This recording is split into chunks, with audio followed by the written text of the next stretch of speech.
मित्रों नमस्कार, प्रणाम स्वीकार करें। आज का जो वीडियो है विशेष भारतीय संस्कृति में तिलक लगाने का एक अपना अलग महत्व है। तिलक क्यों लगाना चाहिए, तिलक कैसे लगाना चाहिए, तिलक किन सामग्रियों से लगाना चाहिए, तिलक किस उंगली से लगाना चाहिए और तिलक लगाने में क्या सावधानी रखनी चाहिए और तिलक से क्या फ़ायदे होते हैं। आज इस वीडियो में हम इन सब बातों की आपसे चर्चा करेंगे। वैसे आपको ये तो पता ही है कि मनुष्य के अंदर 7 ऊर्जा के स्रोत होते हैं जिन्हें हम 7 चक्र भी कहते हैं। और ये जो चक्र होते हैं इन्हीं चक्रों में संपूर्ण ब्रह्मांड समाया हुआ होता है। हर चक्र की अपनी एक अलग विशेषता है, हर चक्र की अपनी एक अलग साधना है। आज हम बात करेंगे आज्ञा चक्र की। आज्ञा चक्र अर्थात वह स्थान जहाँ पर तिलक होता है, अर्थात दोनों भ्रकुटुओं के बीच का जो स्थान होता है ये आज्ञा चक्र होता है। यहाँ पर तिलक को लगाया जाता है। ईड़ा, पिंगला, सुषुम्ना तीनों प्रकार की नाड़ियों का यहाँ पर संगम भी होता है, इसलिए यह ऊर्जा का एक गहरा स्रोत भी है। आपने देखा होगा जब भी कभी दीक्षा दी जाती है तो गुरु आपके इस स्थान को ही छूकर आपको दीक्षा देते हैं, जो कहीं आपके शरीर के लिए लाभकारी होती है, सातों चक्रों को जागृत करने के लिए होती है। ऐसा नहीं है कि हमारे शास्त्र में यह नया नया कोई विधान है। आपने देखा होगा, कई सीरियलों में भी देखा होगा, राजाओं को भी कभी आपने बिना तिलक लगाए नहीं देखा होगा। जब भी आप कहीं जाते हैं आपकी माताएं बहनें आपके मस्तिष्क पर तिलक लगाती हैं, विजयश्री का तिलक होता है। कोई भी पूजन पाठ, धार्मिक अनुष्ठान, यज्ञ वगैरह बिना तिलक के पूरे नहीं होते हैं। वो कारण यही है कि यह जो आज्ञा चक्र है इस चक्र से एक ऊर्जा निरंतर बहती रहती है जो आपके शरीर का संचालन करती है। यही वह स्थान है जहाँ से हमें आत्मसंतुष्टि की प्राप्ति होती है। मन हमारा नियंत्रित होता है। आत्मा के माध्यम से मन को नियंत्रित करते हैं, मन के माध्यम से शरीर नियंत्रित होता है और शरीर के माध्यम से हम में सभी प्रकार के उच्च गुणों का प्रवेश हो जाता है और हम कभी भी गिरते नहीं हैं। इसलिए इस आज्ञा चक्र को नियंत्रित करने का बहुत सारा विधान है। आपने देखा होगा ओम मंत्र का जाप करते हैं, ध्यानी लोग बोलते हैं यहाँ पर आप ध्यान लगाएं, शांति के साथ बैठें, आपको इसमें लाभ मिलता है। यदि हम विज्ञान की बात करें तो विज्ञान के माध्यम से 2 प्रकार के तत्व यहाँ बीटा एंडोर्फिन एक नाम का तत्व होता है, दूसरा होता है सेरोटोनिन। ये 2 द्रव्य ऐसे होते हैं जो हमारे मस्तिष्क से निकलते हैं और यही जो द्रव्य हैं ये हमें नियंत्रित करने का काम करते हैं। जैसे आपने देखा होगा कि कान के अंदर एक लिक्विड होता है जो आपके शरीर का बैलेंस बनाता है। यदि वो लिक्विड डिस्टर्ब हो जाए तो आप खड़े नहीं रह सकते, चक्कर आने लग जाते हैं। तो उसी प्रकार से ये जो 2 तत्व हैं यह तत्व व्यक्ति के पूरे मस्तिष्क को शांति प्रदान करते हैं और ठोस निर्णय लेने की क्षमता प्रदान करते हैं। इसलिए आज्ञा चक्र का विशेष महत्व होता है। आज्ञा चक्र पर हम तिलक लगाकर इस चक्र को नियंत्रित करते हैं। यदि तिलक ऊपर नहीं होता है तो कहीं ना कहीं हमारे अंदर की ऊर्जाएं फैलती हैं और हम निर्णय लेने की क्षमता में कमज़ोर होते हैं। ये आकस्मिक निर्णय लेते हैं, उसमें गलत हो जाते हैं। तो सुव्यवस्थित निर्णय हो, सही निर्णय हो, धर्म सम्मत निर्णय हो, उसके लिए आज्ञा चक्र की आवश्यकता है। समझे आप, निर्णय कुछ भी ले सकते हैं लेकिन धर्म सम्मत निर्णय जब तक आज्ञा चक्र पर मस्तिष्क पर तिलक नहीं होगा आप नहीं ले पाएंगे। बहुत सारी चीज़ें हैं जो धीमे धीमे से निकलती हैं और ये चक्रों की विशेषता है। कई बार आप वैसे भी देखें अधिक तनाव में हैं, शांति के साथ बैठ जाएं, आँखों पर अपना ध्यान मस्तिष्क पर केंद्रित करें, 1 मिनट में आपको तरोताजगी आ जाएगी। कारण है क्योंकि तरोताजगी का यह चक्र है, त्रिपुंड कहलाता है और इस चक्र का एक प्राण भी होता है।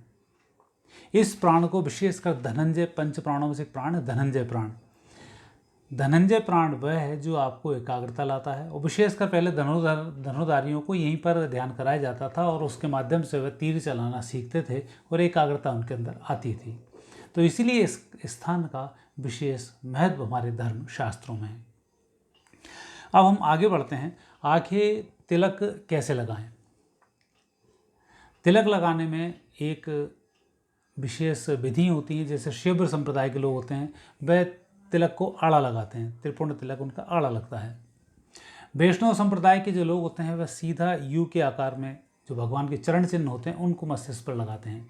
और शैव संप्रदाय के जो लोग होते हैं वह बिंदी के रूप में उस तिलक को लगाते हैं, और या सीधा ऊपर उठाते हुए लो के रूप में इस तिलक को लगाया जाता है, क्योंकि इस स्थान को अग्नि का स्थान भी कहा गया है। इसलिए तिलक हमेशा खड़ा लगाना चाहिए। महिलाओं को बिंदी लगानी चाहिए, ये एक इसकी विशेषता होती है। भगवान को जो हम तिलक लगाते हैं उन तिलकों में विष्णु भगवान की हम पूजन करते हैं, उसमें पीले रंग के चंदन का विशेष महत्व होता है। पीले चंदन का उनको तिलक लगाया जाता है। शिव संप्रदाय वाले भभूत का तिलक लगाते हैं, सफ़ेद चंदन का तिलक लगाते हैं। देवी अर्थात शाक्त संप्रदाय वाले सिंदूर का तिलक लगाते हैं, और यह तिलक उनकी ऊर्जाओं को नियंत्रित करता है, उग्रता को नियंत्रित करता है। सामान्यतः महिलाओं को जो तिलक लगाना चाहिए, हल्दी कुमकुम का तिलक लगाना चाहिए, और खाली तिलक मस्तिष्क में नहीं रहना चाहिए, क्योंकि यह भी कहा गया है, शिव पुराण के अंदर भगवान शिव ने पार्वती को जो संदेश दिया है उसमें कहा है कि ये 2 स्थान होते हैं, जो 2 धाराओं का जो तिलक होता है उस तिलक में लक्ष्मी जी और विष्णु जी का वास होता है। लेफ्ट साइड में ब्रह्मा होते हैं, बीच में विष्णु होते हैं, और राइट साइड में भगवान शिव का वास होता है। इस प्रकार से मस्तिष्क का विभाजन है, और यह विभाजन बहुत महत्वपूर्ण होता है, जो आपके घर में धन भी लेकर आता है, पराक्रम भी लेकर आता है, विजयश्री भी लेकर आता है। आपने देखा होगा एक भारतीय योद्धाओं को आपने देखा होगा, पुराने राजाओं को देखा होगा, कई प्रकार के युद्ध उन्होंने लड़े हैं और विजयश्री को प्राप्त हुए हैं। खाली मस्तिष्क यदि आप जाते हैं तो आपका पराक्रम कमज़ोर होता है, इसलिए मस्तिष्क आपका सदैव ही भरा होना चाहिए।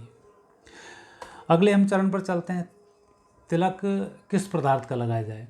जैसे विष्णु भगवान को हम हल्दी का तिलक लगाते हैं, केसर का तिलक लगाते हैं, लक्ष्मी जी को केसर का तिलक लगाया जाता है, भगवान श्री गणेश जी के लिए सिंदूर का तिलक लगाया जाता है, लाल कुमकुम का तिलक लगाया जाता है, देवी जी के लिए लाल रंग का तिलक, सिंदूर का तिलक लगाया जाता है।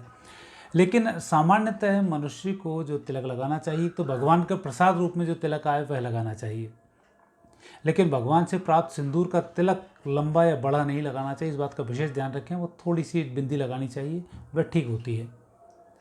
हल्दी रोली का तिलक सर्वोत्तम माना गया है। सफ़ेद चंदन, हल्दी और रोली, इनके तिलक को यदि आप लगाते हैं तो आप एकाग्र होते हैं, आपको बहुत सारे लाभ मिलते हैं, धन की कभी भी कमी नहीं आती है, और विद्या आपके पास तो भरपूर आ जाती है, क्योंकि भगवान गुरु का यह स्थान है, और गुरु के माध्यम से विद्या आती है, और विद्या से विनय आता। आपने देखे हो, विद्या धन आती विनयम विनयादि पात्रताम, पात्रता से धन आता है, धन से ऐश्वर्य की प्राप्ति होती है।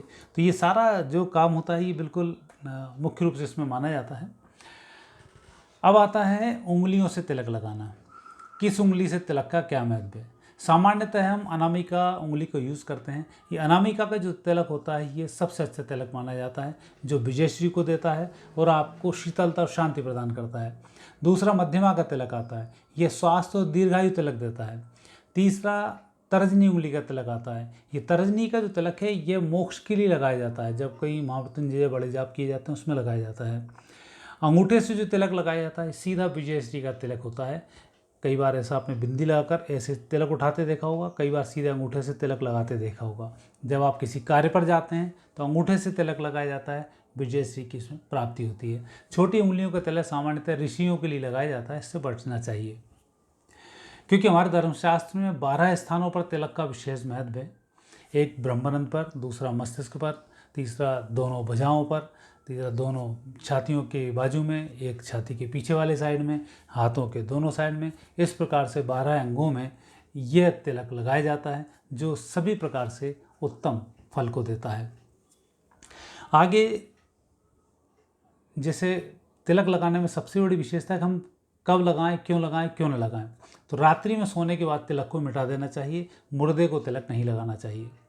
तिलक लगाने के भी कुछ नियम होते हैं, जो सावधानी होती है। उस सावधानी में तिलक हमेशा बैठकर लगाना चाहिए, सोते हुए तिलक कभी भी नहीं लगाना चाहिए, इसीलिए मुर्दे को भी तिलक नहीं लगाते हैं। दूसरा, तैयार होने के बाद वस्त्र आभूषण पहन लें आप, जो भी आपको पहनना, और उसके बाद आखिरी में तिलक लगाएं। तिलक का काम सबसे आखिरी में होना चाहिए। यह विजयश्री का द्योतक है, इसलिए सबसे आखिरी में तिलक होना चाहिए। दूसरा, ब्राह्मण को तिलक लगाने के बाद ही तर्पण पूजन नियम करना चाहिए, इसका भी आप विशेष ध्यान रखें। तीसरा, भोजन तिलक लगाकर करना चाहिए। यदि आपको डाइजेशन प्रॉब्लम है तो भी भोजन करने से पूर्व आप तिलक लगाएं, आपका भोजन भी सफल होगा और आपको अच्छी सफलताएं भी इसमें मिलेंगी, भोजन आपका पूर्ण रूप से पच भी जाएगा। हमारे धर्मशास्त्र में भी कहा गया है, देवम भूत्वा देवम जयेत, अर्थात देवताओं का पूजन देवत्व रूप में करना चाहिए। तो देवताओं के जो श्रृंगार हैं वह सब हमें धारण करना चाहिए, और देवताओं का एक मुख्य श्रृंगार होता है, वह होता है तिलक। इसलिए तिलक हमें हमेशा ही धारण करना चाहिए। तो इस प्रकार से यदि आप तिलक को धारण करेंगे, जो भारतीय संस्कृति का सबसे मूल माना गया है, आपको सदैव ही विजय श्री की प्राप्ति होगी। क्योंकि विभिन्न संस्कृतियाँ आई, उन्होंने हमें इन सब धर्म की चीज़ों से अलग किया। छोटी छोटी चीज़ों के, जो उस समय साइंस को मापने के भी कोई चीज़ें नहीं हुआ करती थी, और हमें इन सब चीज़ों से विलक कर दिया। और आज हम बहुत परेशानी, या यूँ कहें बहुत तनाव, या यूँ कहें बहुत सारे अभाव, या यूँ कहें बहुत सारा हमें लोभ भर चुका है, जो कहीं ना कहीं हमारी परेशानी का कारण बन रहा है। तो आप तिलक लगाएंगे तो इस प्रकार के सभी प्रकार के दोषों से आप बच पाएंगे। आपको भगवान की सेवा में तिलक लगाना चाहिए, भोजन करने में तिलक लगाना चाहिए, किसी प्रकार के कर्मकांडों में तिलक लगाना चाहिए, घर से बाहर जाएं तिलक लगाना चाहिए, आप कोई भी व्यवसाय करें आपको तिलक अवश्य लगाना चाहिए। और यदि तिलक लगाने में शर्म आती है तो घर से थोड़ा सा पानी का ही तिलक लगा के जाएं, पर तिलक अवश्य लगाएं, जो आपकी इच्छा को पूरा करेगा, आपके मनोरथ को संपन्न करेगा। जय श्री कृष्ण।